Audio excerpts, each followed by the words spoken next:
શું લેવા જાય છે બ્યો? શેર કેમ? ઘડિયાળમાં? હા. તો ફાઇનલી આપણું પાર્સલ આવી ગયું છે. ઓટીપી અમારા ભાઈ છે, આમની પાસે જ વધારે ડિલિવરીનું આવતું હોય એટલા માટે થઈને. હા, મિત્રોની બાબતમાં તો હું કહી શકું હું ખૂબ લકી છું.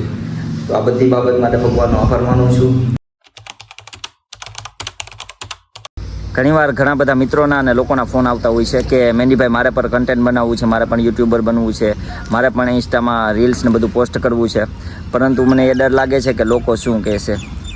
અરે મારો ભાઈ, જિંદગી તમારી છે અને તમને શું પસંદ છે અને તમારે લાઈફમાં કઈ રીતના આગળ વધવાનું છે ને એ તમારે વિચારવાનું છે. કેમ કે જો તમે સારું કરશો ને તો એ લોકોને તકલીફ છે, અને તમે ખરાબ કરશો તો એ લોકોને તકલીફ છે. તમે ગમે એટલું સારું કરશો ને તો નિંદા કરવાવાળા 2-5 તો હોય જ.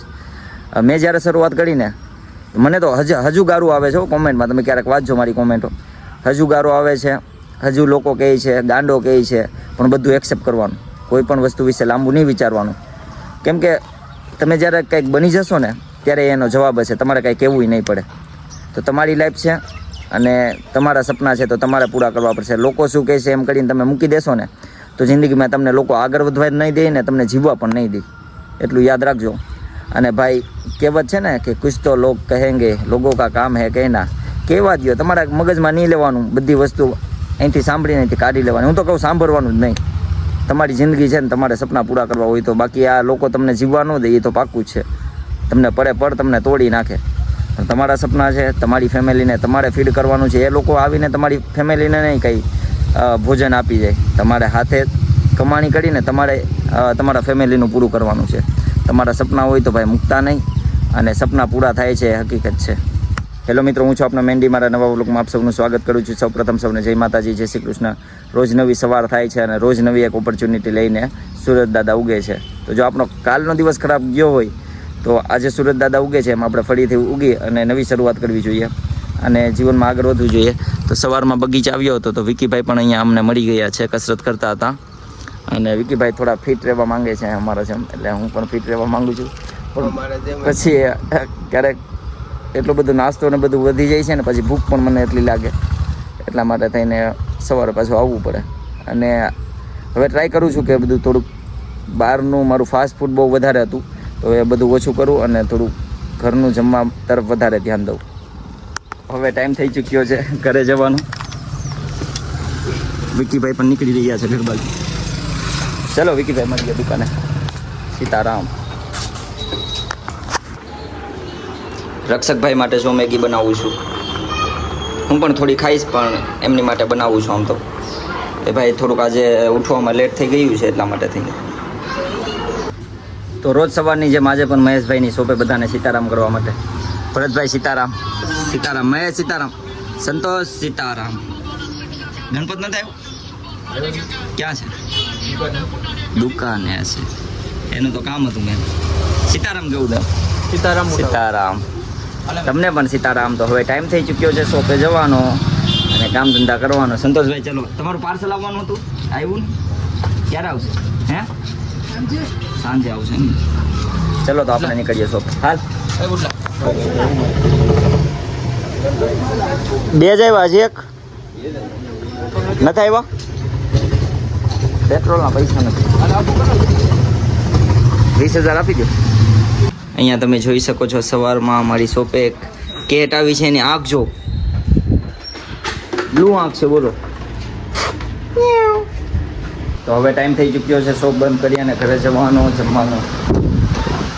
સંતોષ, બીજી બુક તો શરૂ કર વાંચવાનું. એવું થોડું છે કે એક પુસ્તક વાંચ્યું પછી નહીં વાંચવાનું. તો અહીંયા તો છે મારી પાસે. મારી પાસે થોડાક પુસ્તકો પડ્યા છે. જો તમારે પણ વાંચવા હોય તો લઈ જાજો, પાછા આપી જાજો. ઘણા બધા લોકો વાંચવા માટે લઈ જતા હોય છે. તો તમારે પણ જો કોઈ પુસ્તક વાંચવું હોય તો મારી પાસે થોડાક પડ્યા છે, તો તમે વાંચવા માટે લઈ જઈ શકો છો. અને મારી પાસે કાર્ડ પણ છે, એ તો હું લાઇબ્રેરીમાંથી સ્પેશિયલ એક બુક વાંચવા માટે લઈ આવું છું. તમારે જોઈતું હોય કોઈ પણ પુસ્તક તો મારી શોપેથી લઈ જઈશું. છાશ લેવાની હતી, મમ્મીએ કીધું કે છાશ લેતા આવજો. કેટલા બમ છે.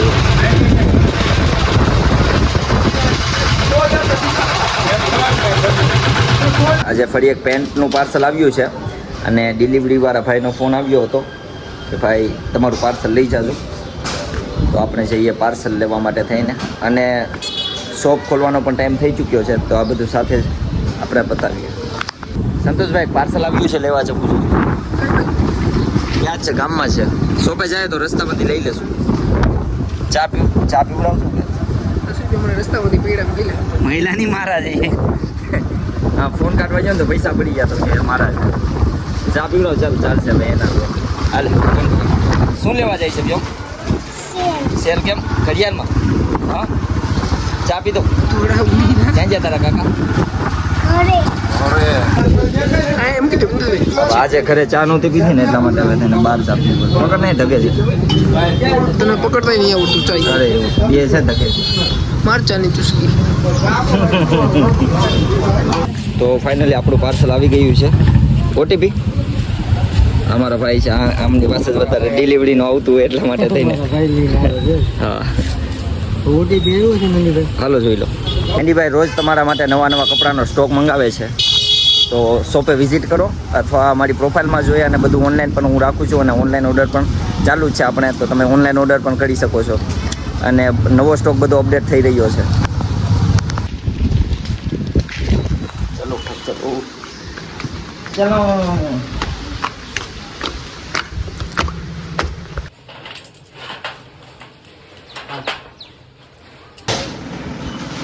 ફાઇનલી પાર્સલ આવી ચૂક્યું છે તો સાવ પેક, પણ એક વખત અમારે ચેક કરવું પડે.